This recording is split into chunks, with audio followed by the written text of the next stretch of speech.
right, guys, welcome back to Olivemusic podcast. Today we're on episode 5. I'm Jay. We got Esteban right here. And then our special guest today we have. Hey guys, my name is Ben. Hey, so Benwentwest, right? That's right. That is the band, man. Yeah. And then where are you from? So I'm originally from the UK, but I actually live right here in Tulare these days. Yeah. Oh, okay. So what brings you out here, bro? So my wife is from right here in the valley, but I'd been coming back and forth to California for about 15 years or so, like as part of my day job. And sure enough, like my wife and I actually met in London, bizarrely.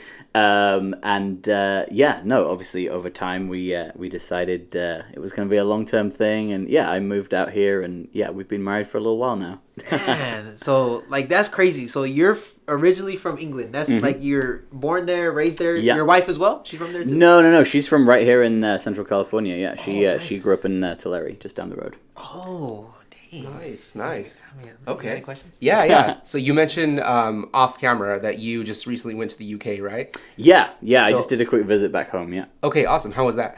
It was good. My dad took a little bit of a fall right before I went, and he broke his hip and stuff. So I went out there to check in on him and hang out for a couple of weeks and take him to physiotherapy appointments and all that kind of stuff. But yeah, still pretty chilly over there, which is funny because over here it's like it's a good weather right now. It's pretty yeah, good weather. Creeping up, but we're it's creeping starting into to- summer pretty quick. That's crazy, man. Like, I mean, this is so dope. I'm glad that we got you here today, bro. Like, you're from the UK, bro, which is even crazier. Born and raised there, and then just being able to come out here. You said you've been out here for 5 years already? Right? Yeah, permanently. Okay. But like I said, I've been coming back and forth to the west coast of this country since 2009. So yeah, Okay. I had a lot of friends in Southern California and whatnot, and then eventually my job started bringing me out here. And then, like I said, it was kind of, I don't know, it's one of those things. Like, I met my wife in London, but she is from here. So it's like, I don't know, everything seemed to be kind of like dragging me towards California for sure. Oh, man. I mean, I'm pretty sure that was a big shift. But what got you into music? And how long have you been doing it on this music journey? So that's a great question.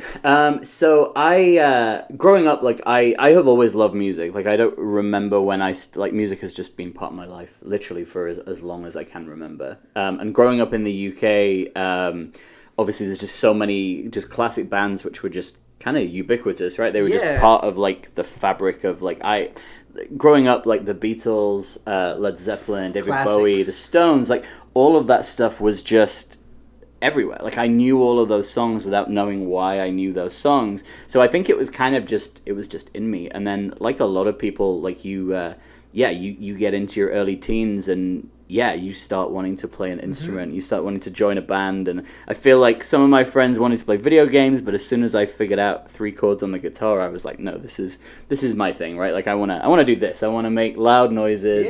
And guitar is one of the hardest instruments. It might be the hardest instrument. I don't know, not the way I play it. You got it down to a T. That's super cool. Yeah. But yeah, so genuinely, music has been part of my life forever. And I was my first real band when I was a teenager was a great experience. Like I wasn't the front man in that band, but I wrote a lot of the songs, and I didn't really see myself as a singer particularly back then. Like I could do it on a technical level, but I didn't think I had a particularly interesting voice. But I loved writing songs.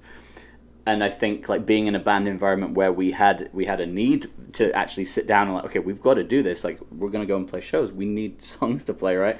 And I think getting myself into that mindset was actually probably one of the most crucial stages of all of this, because it made me figure out like, okay, who am I? What do I want my music to sound like? What's right? your like, role? What do you feel like you're best at? Yeah, for sure, and that's it. And for a long time, like I was pretty content with that. Like I played guitar in that band. I sang backing vocals and stuff. But like I said, I wrote the majority of the songs, and we had a great time. Like that was probably only really like a 2.5-3 year period, and we had a ton of fun. And then Do they obviously have good crowds out there? Like in where you guys performed out in like London, Manchester areas?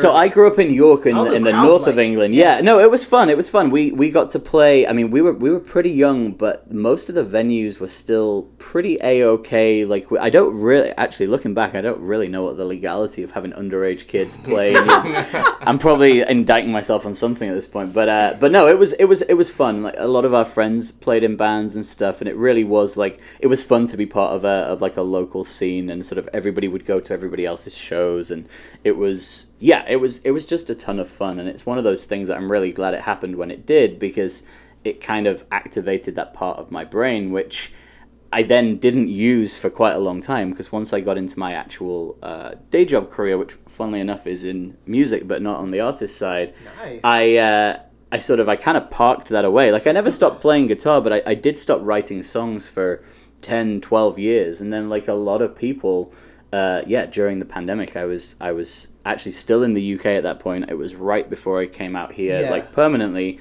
And I'm there in my apartment surrounded by literally just like guitar cases stacked up and stuff. And I kind of, at one point, I guess I finally had enough time on my hands that I was like, I wonder if I can still do this. I wonder if does my brain still work like this? Can I write a song? And I did.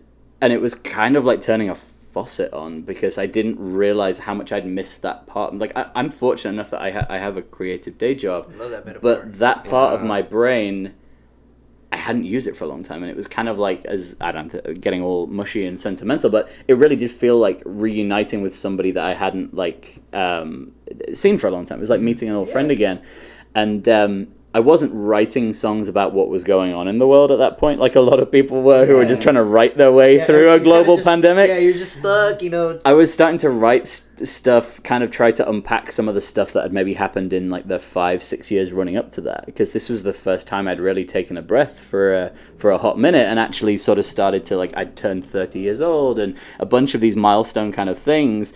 And that's not intentionally what I sat down to write about, but when I realized the themes that were kind of coming up, I was like, oh, actually, apparently I'm doing therapy on my own, and this is, do you know what I mean? Like, this is what we're working on. Yeah. And so that's a cool thing that you bring up the shows, because, man, I've seen, like, I follow you on social media under Benwentwest, bro. You do a lot of shows. Like, I think you're out there in Palmdale.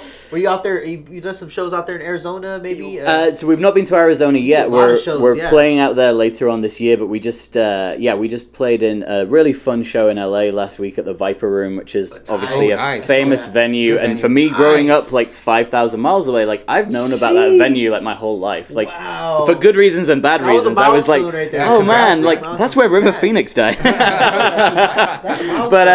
But no, like it's amazing that we're at a point where promoters are starting to take notice, and they're taking a chance on, like, we actually opened for a guy called Chan Kinchler, who is the lead guitar player in Blues Traveler. I mean, they're like a Grammy Award-winning band from the 90s or whatever, and it was like, it was one of those moments where, like, it wasn't just the fact we got to do the Viper Room, it was the kind of the context of, like, okay, we've kind of started to earn some trust, and people are starting to get what this is all about. And do you know what I mean? Like, it's finding bills that make sense, rather than just like, oh, we're just grateful to play somewhere. Like, we're actually starting to book shows now where it makes sense to have us, like, on a show with this band or this artist, or do you know what I mean? Like, yeah, like, so why do you think that is? Do you think it's because of the type of music that you create, or do you think it's more like the connections and the relationships that you've created? It's all of it. And I think that, like, that sounds like a really, like, flippant response, but, like, it is all of it. Like, everything matters. Like, it really does. Like, because who you are as a person and how you interact with people and the impression that you leave them with,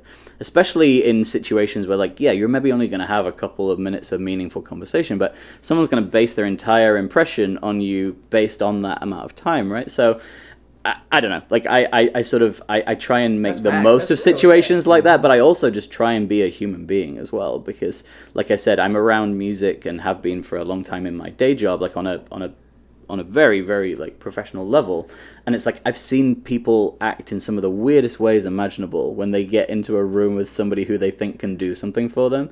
So my whole philosophy in all of this is just, honestly, like, I try and make a good impression, because nobody wants to leave somebody with a bad taste in their mouth, but I try and talk to human beings like human beings, because that's what they are, right? Whether they're a famous producer or a big promoter, or whether they're a famous artist, whatever. Like, we're all people. We're all humans. And like, you can't pretend you're best friends with somebody if you're not. But at the same time, there's a middle ground between that and just being like a massive weirdo. Right? No, facts. Yeah. You can be a weirdo in a good way. But do you know what I mean? So it's like, I think like, people, obviously, the music is what comes first, because the music is what gets you through the door, right? Like, if the music was terrible or people didn't like it, then you wouldn't be in a situation where you would hopefully be trying to make some sort of progress with a booking agent. And the marketing or with looks really good too. The way you market your show, right. Bro, So it's like I said, it really is all of it. It's every single one of these things is an ingredient, and the real life stuff is just as important as the online stuff. But anybody who tells you can do one and ignore the other is lying to you. It's got to be, it's alchemy at this point, right? Like, nobody has it down to a science, but we do know that the recipe is, like, you've got to make real life connections, but you've also got to have a presence. And honestly, like, I'm in the kind of the less is more category online. Like, I don't want to twerk to a random song that's popular this week.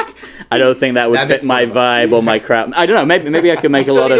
You still need a background dancer. Right? Yeah. I was gonna say, yeah. I don't know. Maybe my wife tells me that maybe there's a portion of the internet that would pay good money for that, but that's a different conversation. But do you know what I mean? So it's like, as far as the online stuff goes, like, my whole philosophy towards content, as much as I hate that word, I try and make stuff that I would like to see from artists that I like, right? So it's like, I like seeing clips of live shows. Cool. I like hearing about, do you know what I mean? I like behind the scenes stuff. I like hearing how a song came to be, or how a record was made. Way, bro, do you know what I mean? So it's like, that's the mindset. So like, I'm kind of like, as far as what we're putting out there, like, I want everything to look cool. I want it to look like, if somebody finds this, not necessarily if they've been following for a while, but if somebody finds this and does not know who I am or what we're about or what the band sounds like, I want them to look at a couple of these either videos or pictures and be like, oh, this seems awesome. Like, I want to go and listen to the record, right? Like, that's basically the. And I still been wanting to go out to one of your shows. Once I have in bed, the cold side of this pillow saves me momentarily, if nothing else. Seems to me to be quite. For sure. It's not like social media and all that stuff, but hey, we did want to go check you out last week at the Longshot Brewery. Oh man, that was a a really fun show. Yeah, I mean, last week was busy. Like I said, like we did. I literally got back from the UK on the Tuesday. We had a little bit of rehearsal, and then Friday was an LA show. Saturday we then drove after the LA show up to Fresno to do Porch Fest, which was super fun. And then Sunday was Longshot in Visalia, which actually felt like a relief, because that was like, brewery gigs are cool because people are relaxed, people are having a good time and whatever, and it's like, it's having had like two kind of what felt like not stressful in a bad way shows, but like shows where you're like, this absolutely has to, like, do you know what I mean? We're presenting something. These are like 30-minute sets. We need to make the best impression. Like, getting to a brewery show where you're playing for like an hour and a half. Yeah, it's a different thing, because you've got longer to try and connect with people, and you get to go through a ton of material. And do you know what I mean? As opposed to like, oh man, this has to be. You can experiment with some stuff. Right? Yeah, absolutely. People are getting, they're just chilling, getting drunk, having, little buzz. They're having a good time, and I like the brewery shows that are like that start in the afternoon. Like, that show started at like 5 p.m., which is kind of perfect on a Sunday, right? Because nobody wants to be out until like 10 or 11 or midnight on a Sunday night, because everybody's got a life to get back to the next day and stuff. So anyway, it was really fun. I had my friend Jordan Ballades, who plays fiddle with me. He was with me for that show, it was a ton of fun. Our good friend Hercules Black, who actually is from right here. Hercules? His name's Hercules? Hercules Black, you met him. You met him at one of the library. That's right. Yeah. Big Noise, just down the street. He's from Woodville originally, and he and I met sort of playing shows and playing open mics like in this part of the world. But he lives in LA now, and he's really making a go of it down there. But he was back this weekend visiting, so I was like, oh man, you have to open this show at Longshot. It was great. We had a bunch of friends drive out who we've not seen for a little while, and it was fun. It was a different kind of show, and I really enjoyed it. Those guys over at Longshot are really cool. They're really I like good that to brewery us, too. It's always very you go in there, They have really good pizza. Their pizza Yeah, is the really pizza's good. amazing. Like it's They got some wood-fired good beers pizza too, and- some good IPAs. Yeah. It's just they got a nice little stage set up in Yeah. there now. And It's have cool. you performed like you probably performed around that whole Visalia little strip, right? Yeah. Barrel House. Yeah. Simply Simply just yeah, opened love, up. love Simply. Like we're gonna be back there again in a couple of months and stuff. Definitely be there for that one. Is there any other ones right there? So At least in our Visalia. area? Salty Walrus is the other one, which Oh, I really, yes. really like. So that's not on the main. It's That on one's that more same down, street, yeah. but it's like a mile Way over further there. down. It's by the car dealership. That's right, Yep. yeah. But what's cool about that place is because it is slightly further removed from the main street area, it's kind of a destination location, which means that you're not going to upset any neighbors. Nobody's going to be upset that the band's too loud. Or, do you know what I Yeah. mean? So, and those guys are great. They've been really cool to us. And yeah, they've got some great beers. And I really like that company and what they're about. Like That's super they're cool, all yeah. kind of different and they're all trying to do different things. And it's just awesome that we've got a bunch of bars and breweries who are like supporting like live independent music, right? Like you could very easily just hit play on a playlist Yeah. and forget about it, but they're putting their money where their mouth is and they're genuinely supporting like artists and bands and they're bringing the live just experience of music back. yeah, It's- for sure. I think that's it, and I think to say that, especially in somewhere like Visalia, like we went from there being like one brewery to there now being like, because there's 1852 Yeah. as well at the other end, like yeah, there's that's now like what I'm 5 or 6 places that are all like on a weekly basis, like having regular live music, and like that does a lot for a music scene because music scenes live and die by like having places to Yeah. play, right? Yes. So it's, to me, like I'm like, okay, this is cool because there's kids joining bands right now or like starting to figure stuff out in the garage, and it's like, They could use this. yeah, some of them are going to As a stop come-up, because yeah. it's going to stop being fun when there isn't anywhere to go, and do you know what I mean? There's nowhere else to take it, right? Like some people love playing at home and that's cool, but like a lot of people, and I was like that when I was a kid, like we were excited because we were like, okay, if we get really good at this, we can go and play shows, and that seems like the most fun thing in the world, and it is, right? Like on some level, like live music, to me at least, is genuinely like one of the most like thrilling experiences that you can't do on the internet, right? It really is. You can watch a live stream from your favorite Yeah, band, and yeah. that's fun, and that is what it is, but that is a very different experience to getting to go out and to hear somebody actually do the thing in real life. And To it's me, at like, least. and it's like building a fan base. Like Yeah. building people who can support you. They might show up to your next show, and then people start linking up together. Well, and, it circles back to what I was saying. Like your marketing, as it were, at this point as an artist, like has to exist in the real world as well as online, right? And those two things have to be like a marriage or a conversation. But genuinely, I promise you, like the most meaningful people who will support your music long term are the people you're going to meet in real life. Like Yes. genuinely, that is it, right? Like preach. there is a tipping point eventually where like, okay, you gather enough traction and therefore like, yeah, there are people from further away who care about you. But honestly, if I think like I put my first record out, my first solo Benwentwest record, I put that out in the September of 24. So it's nearly 2 years ago. That was your first like legit. That was song my first on release. platforms? Yeah, like Wow. like once, like I said, like I'd been in a band a long time Yeah. ago. But as far as like these are my songs, this is my band. Like I'm the front man kind of situation. This is my first release. But like I know the first and last names of like the first 10 people who physically bought a CD from me. Right, like Yeah. the people who were like, I want to give you my hard-earned money to buy this from you and support you because we like what you're doing, Yep. or whatever. Right, and it's like that kind of connection. You can't beat that, right? can't You beat can it. have 1,000 followers who might watch 2 seconds of your Instagram story and move on. I'm sorry, but knowing the names of people who are willing to actually put their hand in their pocket and like be like, no, I want to support an independent artist, like I'll do it the slow way. Like honestly, that's kind of where my brain is at. Like I will do this as slow and steady as it takes because in 2 years, 5 years, 10 years, whatever, you're going to have people who are actually invested in what you're doing and actually care about it, as opposed to vanity metrics that people paid for or they pushed or whatever, right? Like I said, both of those things have to exist, but like their values fluctuate as far as like Yeah. what it actually means long term. And like I said, somebody who's willing to pay $10 to buy an EP from me, I'm sorry, but like that person's getting my time and I'm gonna It's shake like their it's hand. like a and- real like you're gonna take your time. You're gonna be very. You're just gonna be very good about it. Yeah. It's like an investment. It means the world, like yeah. honestly, and I feel the same way. Like if I go to a show and I love somebody who I saw, whether I know them or not, like yeah, I'll buy a T-shirt, I'll buy a record, I'll buy, even if it's just like a pin badge or a sticker or whatever, like I'll buy whatever. Do you know what I mean? Whatever you're selling, small, I'll make that investment because I know it goes how big of a deal that is. Yeah. Like honestly, I mean, I kid you not. Like on that first record I put out, selling, even if we only sold, let's say 50 CDs.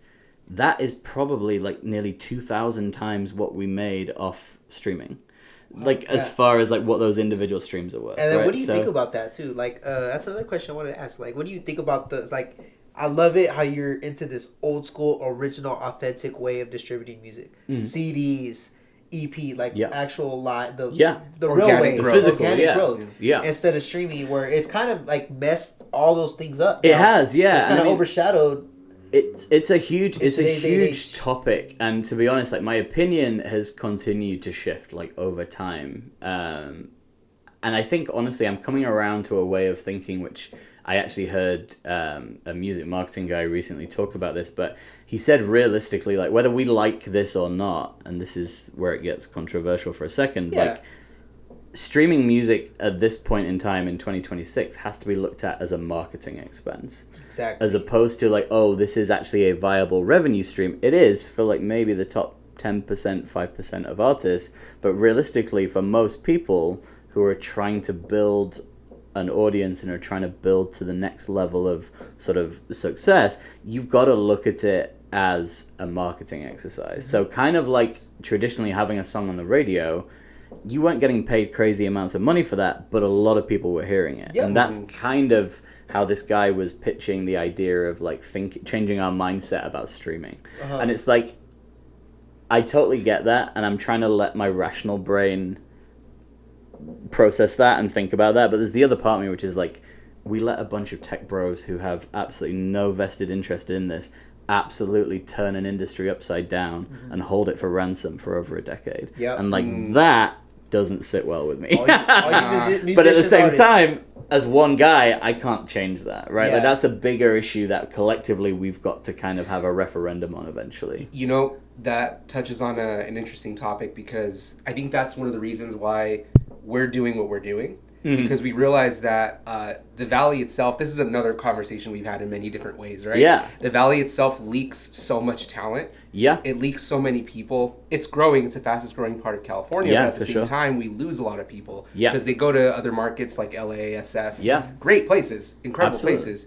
But if we realize that we can kind of keep and contain the talent here, and then grow their fan bases as entrepreneurs and artists, then they can have a place like the studio where they can create their own music and actually have a chance to compete. And then say, hey, like this market, Lindsay, Fresno, Bakersfield, Visalia, you can actually make it here. And I think that is a way where we can kind of sap some of that influence away from the tech bros. But it has to start local. No, it does. It really does. And I think like what you guys are doing here is really cool because you can't see it, but this space we're in is amazing. Like, and honestly, it's a very small town too. So honestly, kudos to you. Like when I rolled in, like I didn't know what to expect. I didn't know whether we were going to be in a room the size of a shoebox or right. Honestly, because again, like you look at some of these innocuous buildings and you're like, I don't know what to expect. But yeah, like I think the cool thing you guys have done is you've made a space that becomes a calling card for how you want to be perceived, right? You're like, I spent a bunch of time and money on building a studio that suits your needs and what you're about as a producer or what you're about as a show or what you're, do you know what I mean? You're making that investment in yourself by saying, this is the working environment I want to work in, and then people come to you, as opposed to like a lot of people sit there being like, oh, I live in a small town. There's nothing that they point out all of the issues or what's lacking, or do you know what I mean? It's easy to criticize infrastructure, but after a certain point, like you guys have done, you put your money where your mouth is. You found a space, you bought the gear, you've made a space that is fun for you to call home, and like I love that. Like those are the kind of like that's the mentality that I'm in. Like build it and they will come, right? Like you can't sit around complaining about people not participating in something that you haven't done yet, right? Like so many people get upset about the fact that if they were to make a record, that nobody's gonna listen to it, and it's like you're kind of putting the cart. Once I have in bed, the cold side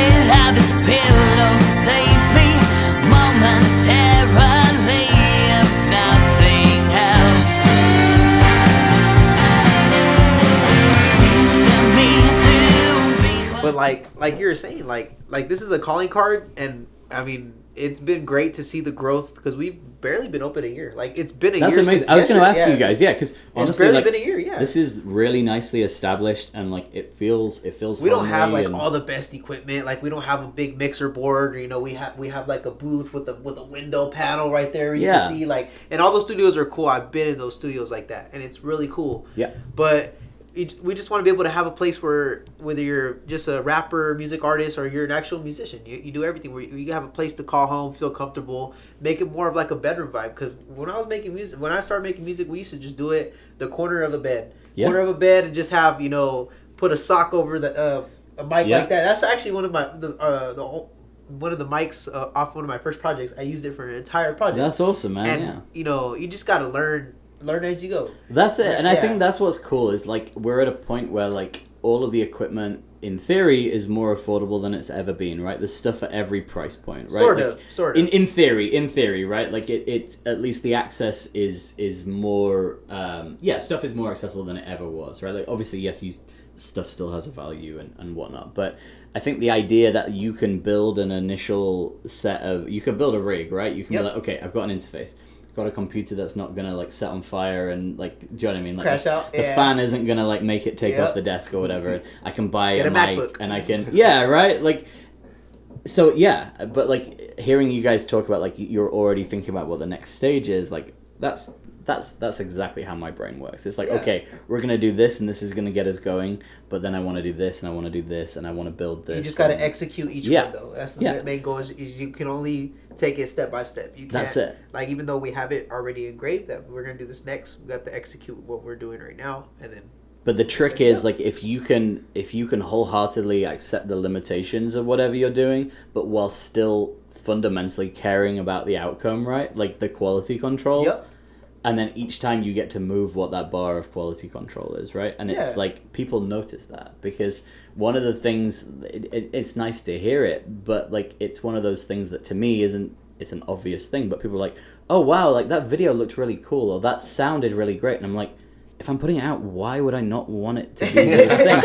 Like, and it's great that we all have cell phones in our pockets, right? But like, you don't have to push everything to its absolute limit. It shouldn't. Do you know what I mean? Like it's like you can make solid looking stuff or good sounding stuff without it having. I don't know. So it's like it's a mentality thing, I think, more than anything, and it's like being deliberate, right? Just making choices and being assertive, but being really, really deliberate. Like, okay, if I'm putting this out, it's because it's done, right? It's not like I'm not going to make a bunch of excuses, or I'm not going to be like, well, okay, when you hear this, like, pretend this sound, this is like that's what a lot of people do now. This is just a demo, or whatever. And it's like something I did last night, just a demo. Delete.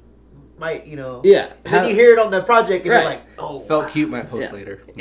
Honestly, that's it. So I don't know, just being intentional and being deliberate, like that's kind of like at the core of every choice that we try and make, whether it's creatively or whether it's from the marketing point of view or whatever. And it's, I don't know, I used to feel some kind of way about like talking about the marketing side of it because it always felt like this dirty whatever thing, but it is like doing this seriously. It is part of it, and it is how people find you. And honestly, like go to your shows and all that.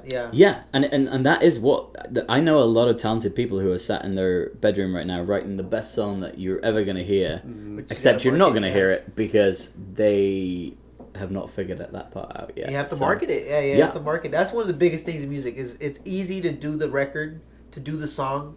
Now you got to get the engagement. You have to get the attention for people to either stream it or buy it off CD. Just participate with it in some way, right? Like whether it's in the real world, whether it's online. You have to market your shows, And like I said, ideally you'll find the marriage between those two things, and there'll be times where one is more important or more dominant than the other. But it has to be a conversation between those two things. Because honestly, somebody's saying, I promise you, like, if you're watching this, somebody's saying a nice thing to you in person after they see you play or after they heard your record and they want to talk to you about it.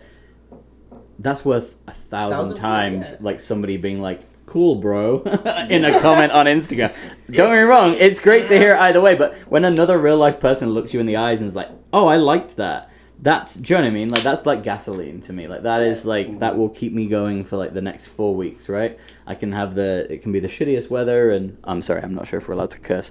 It can be the worst weather, and let's cuss some more. Do you know what I mean? Like, but like I said, like, what the fuck did you just say? I should have asked what the ground rules were before we got started. You're good, dude. We're good, dude. But you know what I mean? Like, it's again like that real world stuff, and I think like the more that like our feeds become dominated by AI slop and whatever else, that's crazy, like right? you go out to a bar and you see a band play a great set, and like to me, like that makes me feel like I'm like 15 years old again, like genuinely, and like I think I'm chasing that feeling basically of like being just genuinely excited about music. Back in that young stage again. Yeah, and that's kind of crazy. Like we brought up AI because I've actually heard songs like AI songs, and it's crazy because like they have these like distributors now, and they're AI distributors where you can write the entire song and just insert those lyrics into a distributor, and they'll put it on all platforms, and it'll be like a whole like a whole soulful voice. Like it would be like something crazy. And a random name.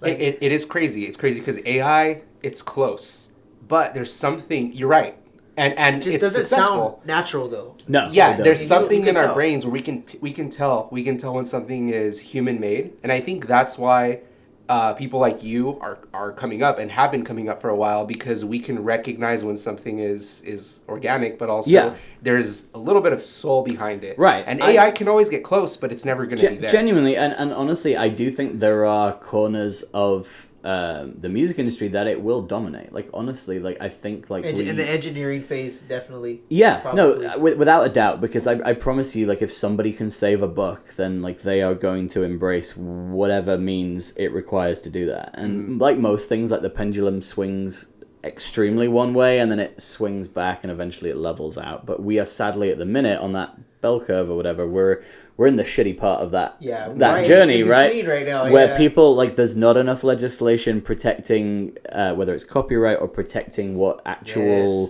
creative work is. So it's the Wild West, right? You've got a bunch of tech bros who are daily sort of doing their best to, as they call it, disrupt existing industries, with zero regard for the fact that, like, there is real life, like, they're basically, like, they're treating it like this Vegas thing where, like, they could make a ton of money on one big bet, right? Whilst ignoring the fact that, like, there's an entire industry of, like, talented professional people, real musicians at every job along the way, who are currently, like, looking over their shoulder being like, oh, do I still have a gig this week? Do I still have a job? Do I still get to go and work in the studio? Or is this computer going to do it for me? Right, yeah. Or and it's obviously, we're, like I said, we're in the middle of it, and I mean, it's easy to... It kind of sucks, it does. It does, I mean, fundamentally it does, because, like, honestly, like, especially the type of music that I enjoy and the type of songwriting that I enjoy, it's never going to replace that for me, because, like, the human experience is the only thing, and being able to communicate it and being able to create art surrounding it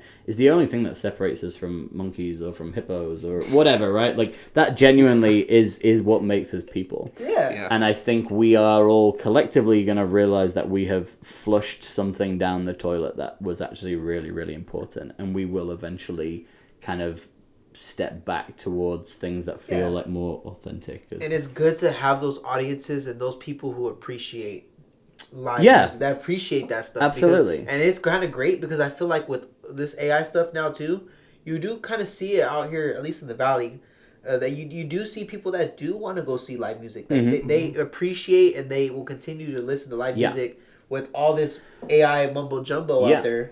You know, there is a good amount of people that do appreciate live music. Live sound, is genuinely, like, one of the last things that I don't think you can replicate that experience online. Not at all. Right? Like, and it's because there is this human desire amongst most people to be surrounded by people in a public place who share the same interest or the same values or whatever. Right. And for an hour, when you see your favorite band play their headline slot, there is this church-like element, right? Like, that we're all there for the same reason, whether we agree about the same politics, whatever else.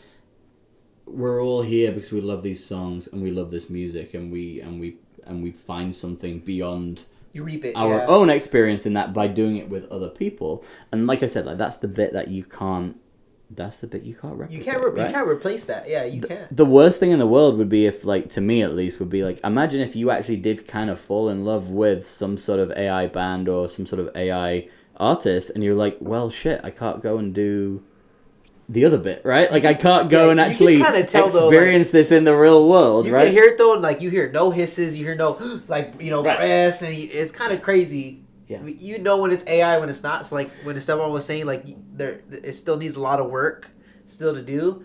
It's good to know that, I feel like that is a good example for audiences and people who are going to watch you live. Yeah. Like they know that. It's not a coincidence to me that especially in the last 10 years, but in the last 20 years, especially in this country, there has been this rise in like roots music and folk music and Americana and even country, right? Country. Like traditional country at least, as opposed to radio country and the kind of the part of pop music that it lives in. Yeah. But when you look at like the idea of the rise in popularity of roots music, like you could draw a pretty good parallel there. That like as people are getting more detached from the AI meaningless whatever stuff, people are actually like really embracing music which is story driven and it's written about the human experience from a human perspective, right? That's facts, man. Yeah, man, absolutely.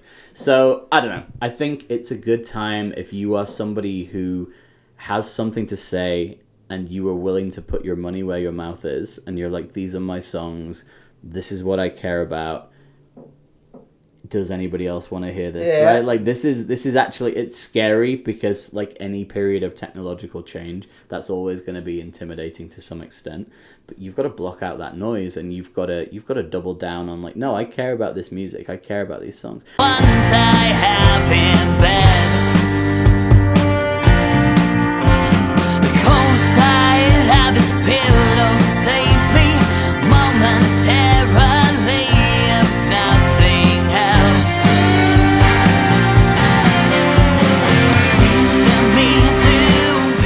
Yeah, it's so true. I mean, your experience in the UK, right? Mm-hmm. And understanding what it's like over here. I wanted to touch a little bit more on kind of the live music and urban design, urban planning side of things, having to do with music, because it's so important. And I feel like here in the US, specifically in the Central Valley, many people might not know this, but like the city of Fresno had the biggest electric car system on the West Coast aside from LA. Right. Yeah. So that's kind of crazy. Yeah. Because Bay Area, that's all it is. Where's the movie about that? We've got Chinatown about LA, but we need the Fresno version of that movie. Yeah. I am working on it. It's one of my projects. Believe me. That's my long-term ones. And I say that because the point of Central Valley cities was to compete with Southern European cities at the time, right? Right. Yes. That meant that if you look at on Google Maps all of the downtowns in the Central Valley, the grid is off. It's not north, south, east, west, because they went along the railroad tracks. So they were meant to be mixed-use, dense cities.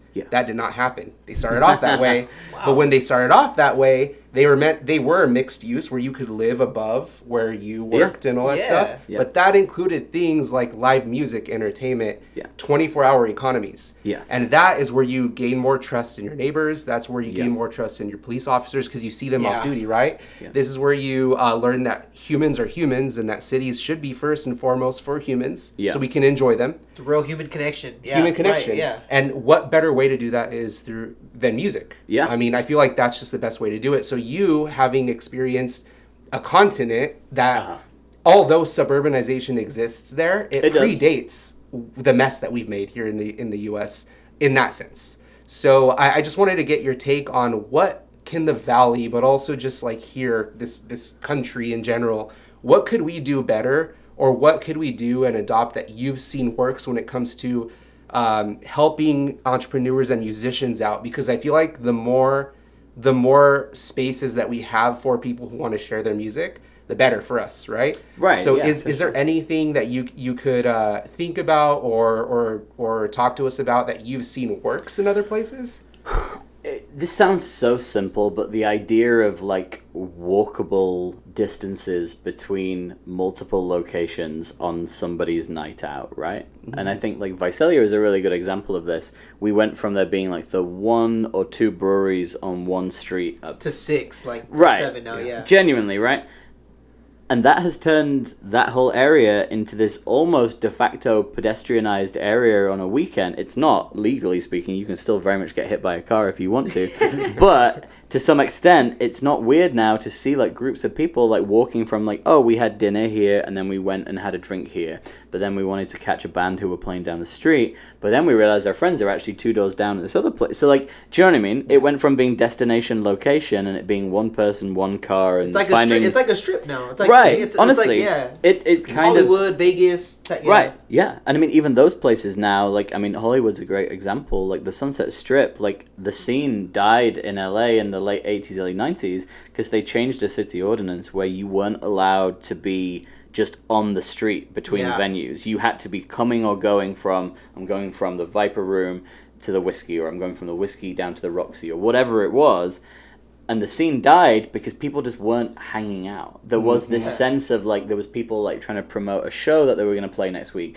Or there was people who just came out to see their friends and maybe see who was playing. But there was this social element. And, I mean, we just mentioned this a second ago, but this idea of the third space or whatever, right? Like, when you're limiting those other opportunities that people have to interact with people where you're not necessarily, like, actually paying money for that. You're not paying an admission as such. Yeah.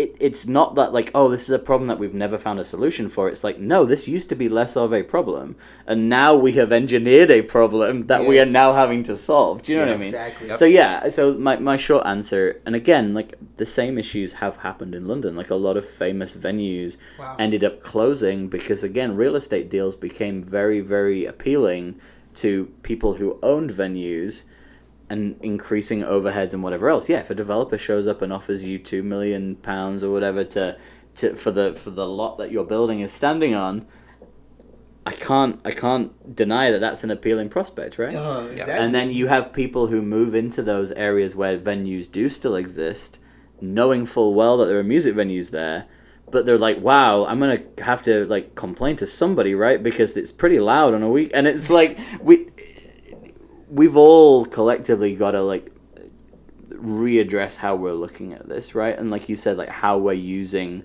these cities, because, like, I think at the minute, like, the city is seen as, like, a thing unto itself as opposed to this thing that is meant to serve other people. Like, we're participating with it rather than looking at how a city can serve the people who are in it or who want to be in it, right? Whether you're visiting or whether you're actually from there, whatever.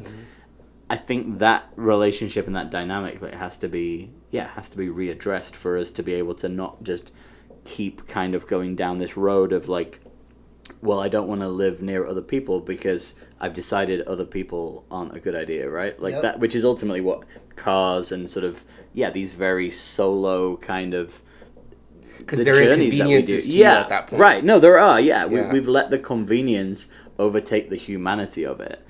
And I think that that's such a, like, an empty calorie situation, right? Like, we've decided that this one problem that we've fixed, which is I'd like to get to work or to where I'm going as fast as possible and on my schedule, we've traded off, like, basically, like, knowing how to interact with other people as a result of that. And there has to be a middle ground, right? Like, for some people that makes more sense. But again, like, this comes down to public transit, and it comes down to people's mindsets about that, and keeping it safe and keeping it accessible, and all of the above. Like, there's so many factors. It's an onion of a problem, right? Because you realize every time you take off a layer, you're like, oh shit, there's another bigger systemic problem that this is related to or adjacent to or whatever. But honestly, I do think that live music is a really interesting analog for looking at a lot of this stuff, because it is a fundamentally human experience that, in theory, is by the nature of it a social thing, right? So I think, like, there is probably ways to utilize that. It's slowly coming back. Yeah, somebody who's smarter than me could tell you how you could harness that. More places now for live. I feel like live music is a key factor of why all these different, breweries or different places are opening up, so they can have shows just like Barrel House was doing for a while. Now you have 4 or 5 different ones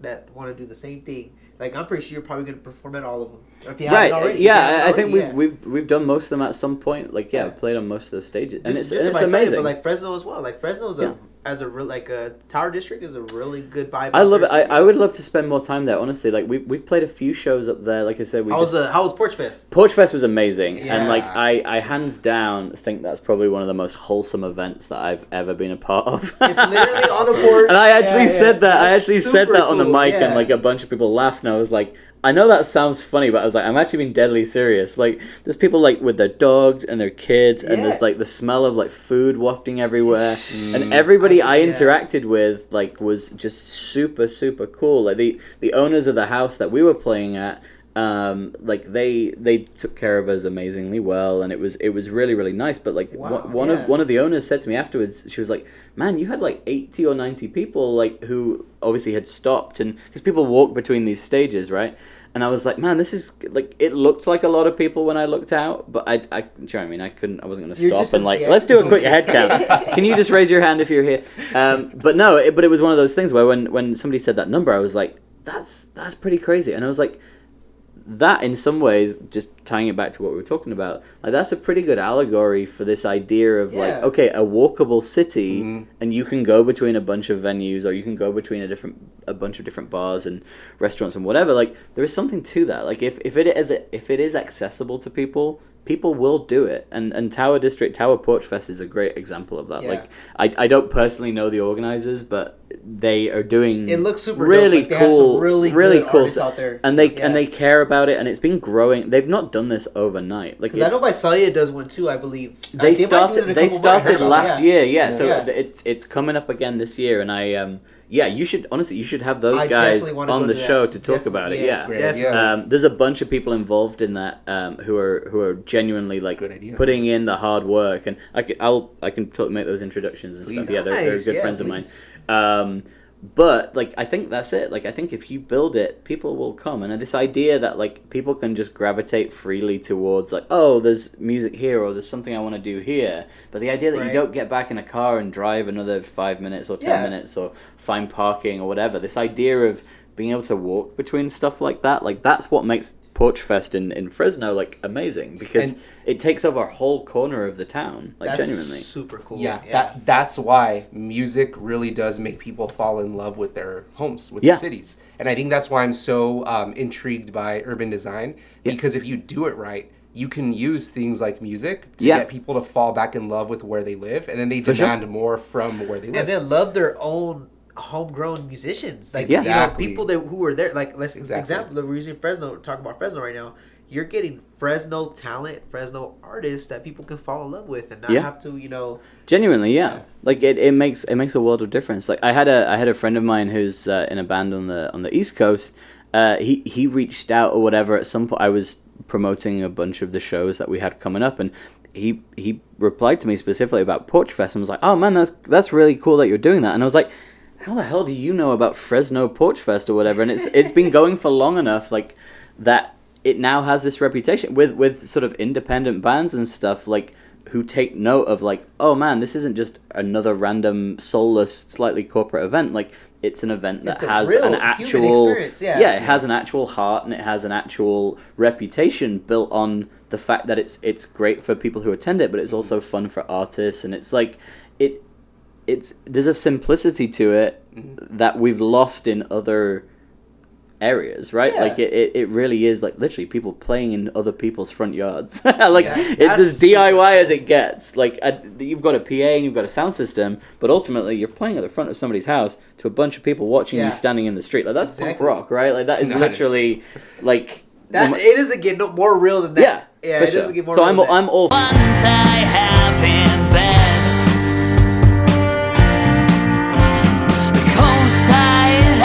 Pillow saves me momentarily, if nothing else. Seems to me to be. Oh man! All right, welcome back to Olivemusic podcast. All right, this one's a big question, Ben. Okay, I've been told by the person beside me right here. Oh God! That this is gonna be the funniest and honestly one of the most interesting part of the show today is did I overhype it? I think he did. He overhyped it very well. How did Benwentwest? How did the name just Renaissance? How? Like, well, what made you? Let's all lower our pick expectations for the funniest story of all time. Let's all bring it down a good. Yeah. Okay. So the name. So I decided. So when I went back to writing music, and I realized we were going to make a record and I was going to put music out or whatever. I kind of decided that I wanted to keep the music stuff separate to my day job stuff, and as lame or as whatever else it sounds, like I'm Googleable for my day job. So I was like, okay, I want to keep this in its own lane, and I don't want to cross these streams any more than they're gonna be, right? Yeah. So I was like, okay, I need a band name. I need a name for this project, and I honestly can't remember exactly why the thought crossed my mind or whatever. But the whole Benwentwest thing, like, is kind of a play on words, because I did physically move 5,000 miles west. Literally so 5,000 miles. In a literal sense, it's right there. But what I quite liked about it was not only is it like alliteration, which people tend to remember. So in the UK, at least, there is like the phrase or the innuendo: if somebody or something goes west, it means that they lost their mind. They went nuts, right? I love that. So I was like, oh, this is kind of good. This works on a few different levels. So yeah, and it kind of stuck, honestly. Like I was messing around trying to come up with like what was the logo going to look like and all the rest of it. And I eventually was like, okay, I think I like how this sounds, because I like that it rolls off the tongue, and I also like that it it's all about that roll off the tongue. Yeah. So again, it made me laugh, so therefore I stuck with it. Benwentwest, ladies and gentlemen. That's how the name became partaken. It is funny though, because the amount of times that people have like either I get Ben Goes West a lot, like that's they got the west. They got the west part and they got the Ben part. I have a lot of people who think my actual name is Ben West, and I'm like, oh, that'd be cool. That is pretty cool, honestly. Ben West is not bad. Yeah, because like Kanye's cousin. Kanye's cousin. Right. Or in my world, being a big nerd for a second, so like I grew up, I really loved Adam West as Batman or whatever, so I was like, oh, Ben West, there we go. Yeah. Nice. But anyway, yeah, so it's all of the above, and it's all just kind of, and like I said, when I landed on that, I was like, okay, I'm gonna stick with this. And in the end, because I was like, oh man, now I need to name the record. If this is what the band name is going to be, what is the EP that came out going to be called? And I was like, fuck it, self-titled. It's gonna be the self-titled debut record from Benwentwest. So that's what we did, and it stuck and whatnot. And now I need to name the second record that's coming up, and now I'm like, oh man, how do I? That's another thing I wanted to ask too. Was like, obviously you just dropped I believe, was it an album or was it? We just did a single in January. A single, right, in January. So what do you have future-wise coming out pretty soon? So the single Stoplight, which I think we're gonna play in a little bit, that came out in January. So it's gonna be on an EP which is coming out in September, the second Friday in September. That's gonna be out. So about 3 songs, maybe? So there's 4 altogether, including the one that is already out there in the world. But there is gonna be a vinyl, which is gonna be really cool. And on the vinyl, there is gonna be an alternate acoustic version of the single that just came out. So even though that song exists out there in the world, there's a really cool version with a 12-string guitar and a violin, and it's very neat. If I say so myself, it's going to be very cool. If you ever do like I'm not sure if you know who J. Cole is, right? J. Cole? Yeah. If you ever do trunk sales, let me know where you're at, bro. I'll be there. There we go, man. Yeah, no, I love it. I love that whole idea of old, authentic. You just open the trunk of the car. Create the relationship with the fan or with somebody. I love it. A human being. Yes. Absolutely love it. Honestly, that's it. Like, I genuinely love getting to talk to people after shows, and whether they're buying whether they're buying a CD or they're buying a record or whatever. I love getting to have those conversations, and in some ways, the merch is kind of an excuse to do that. In some ways, because it gives like a focal point. Like, there's somewhere where we can go and stand, and there's somewhere where people can gravitate towards and stuff. So merch serves functions on a bunch of different levels, which I think some people kind of forget that, and I think it's important, like to be able to have those conversations. And stuff. That's real, man. That's real. No, I'm excited. We're nearly finished with it, and obviously I'm not sure when this is going to go out, but it's like I said, by September that record will be out. And I'm excited too, bro. So this is September, and then do you have a rollout plan for it? Like, yeah, so there is potentially going to be another single before then, depending as to whether I truly do. Do you have some content rollout? Yeah. There's a bunch of content that's going to be rolling out, and then once the record is out, there's probably nearly 3 months worth of stuff. So that's why we're kind of crunch like time. We're getting into crunch time. That's why there's so much lead time on all of this stuff, because like it's like getting to make the music is obviously the greatest part of all of this, but the amount of time it takes to sort of to market it, to schedule and to actually shoot the content and all the rest of it, and that can be fun in itself, but that definitely does start to feel like a full-time job on top of a full-time job. I agree with you, man. I 100%. But if you want people to watch it or listen to it, whatever, you've got to do it, and you've got to make it, and you've got to make it your own. Especially when you're independent. Doing it by yourself. Yeah, sadly nobody is doing it. Nobody else is doing it. So if I don't do it, it doesn't get done. So that's kind of the buck stops with me. So I've only got myself to be annoyed with when I'm behind schedule on 3 different videos. Hey, that's so awesome. I mean, I'm glad we appreciate you coming over here today. Thanks for having me, man. Yeah, we appreciate you. Appreciate everybody. Hopefully, if you guys watch this, hopefully you guys got a lot of wisdom, a lot of game out of this episode today or just like, I'm not going to do it like that guy. I'm going to do the opposite of what that guy's doing. I mean, we appreciate Benwentwest coming through today. This was a great, it was just great to get to know you, bro. Man, absolutely. This has been really fun. I've really enjoyed doing this, and you've got a beautiful space here. Especially in a small town like Lindsay, this little small studio like this. I'm excited to see you guys grow and to continue and to have these cool conversations with a ton of different artists. And then hopefully, we can get you to do maybe a couple records here at some point. I'm totally open to that, man. Yeah, absolutely. We'll be talking for sure. We'll be connected for sure, man. Thank you guys.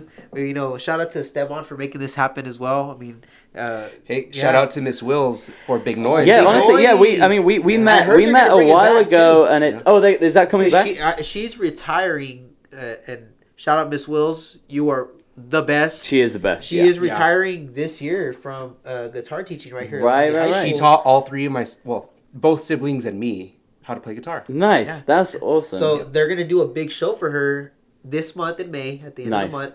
And then I've been hearing rumors that she might bring back Big Noise at the library, right? Yeah, that'd be cool. Retirement. I had fun. Like, honestly, I met a ton of people that way, and she was always super supportive, and big fan. I will support anything that she wants to try and do. Yeah. Hey, awesome. Well, we appreciate you coming through, Ben. This was awesome, man. Thanks for having me, you guys. Hey, there we go. Heck yeah, man. Go for one of those. You, man. Do the awkward. I'm glad that's on camera for the whole world to enjoy for the rest of the most awkward fist bump ever. I know. We'll let Ben do the farewell, but we'll see you guys next time right here on Olivemusic Podcast. Thanks for having me. Once I have in bed, the cold side of this pillow saves me momentarily, if nothing else. Seems to me to be. Hey you guys, my name is Ben from Benwentwest. This is our new single that just came out. It's called Stoplight.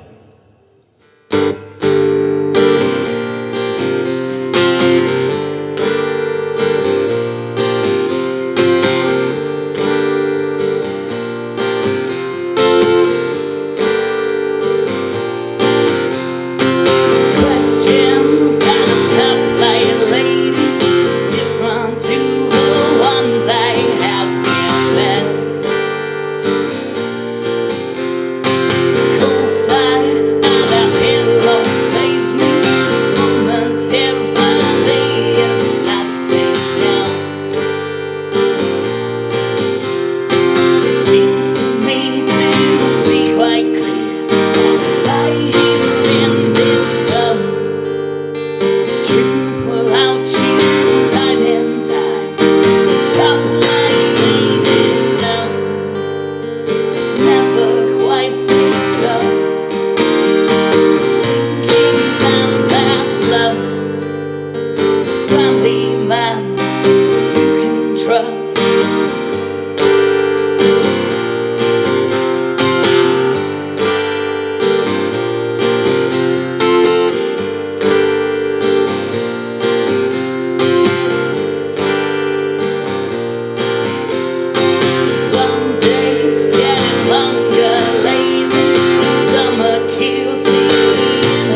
we were in this town.